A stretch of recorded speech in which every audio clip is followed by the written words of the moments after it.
Hello guys, কি অবস্থা সবার? কেমন আছেন সবাই? শাকিব খানের আপকামিং রোজার ঈদের সিনেমা প্রিন্স, এই প্রিন্স সিনেমার ক্যামেরা ওপেনিং হয়েছে ঢাকাতে, এবং ঢাকাতে প্রায় ৩-৪ দিনে শুটিং হয়ে গেছে।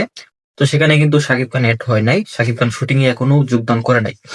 রিসেন্টলি প্রিন্স টিমের কিছু অংশ শ্রীলঙ্কাতে অবস্থান করতেছে, আর আজ রাতেই বাকি যারা আছে ইউনিটের সবাই কিন্তু শ্রীলঙ্কার উদ্দেশ্যে রওনা দিবে। আর 12 তারিখ থেকে এই প্রিন্স সিনেমার শুটিং শ্রীলঙ্কা থেকে আবার নতুন ভাবে শুরু হচ্ছে।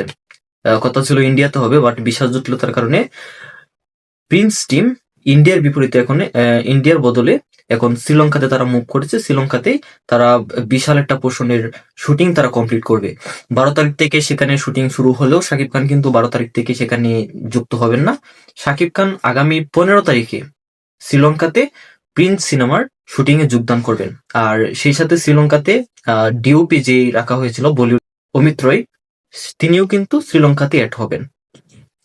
সো বন্ধুরা, প্রিন্স নিয়ে এটাই ছিল আপডেট যে প্রিন্স সিনেমার শুটিং শ্রীলঙ্কাতে 12 তারিখ থেকে শুরু হচ্ছে এবং শাকিব খান যোগ দিবেন 15 তারিখ থেকে। আরেকটা কথা বলে রেখে, সেটা হচ্ছে শ্রীলঙ্কাতে শুটিং চলাকালীন সময়ে আমরা প্রিন্স সিনেমার ফার্স্ট লুকটা পাবো। প্রিন্স সিনেমার ফার্স্ট লুক কিন্তু রেডি, কথা ছিল আরো অনেক আগে আমরা পেয়ে যাব, কিন্তু দেশের পরিস্থিতির কথা চিন্তা করে তারা ওটা হোল্ডে রেখেছে।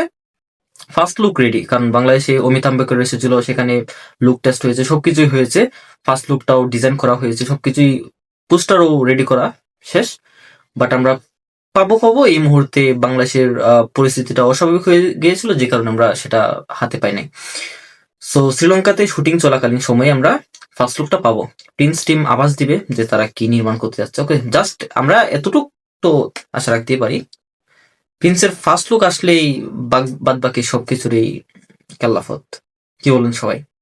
ওকে, এরকম আপডেট পেতে আমাদের সাথে থাকবেন, চ্যানেলটি সাবস্ক্রাইব করে। Bye bye.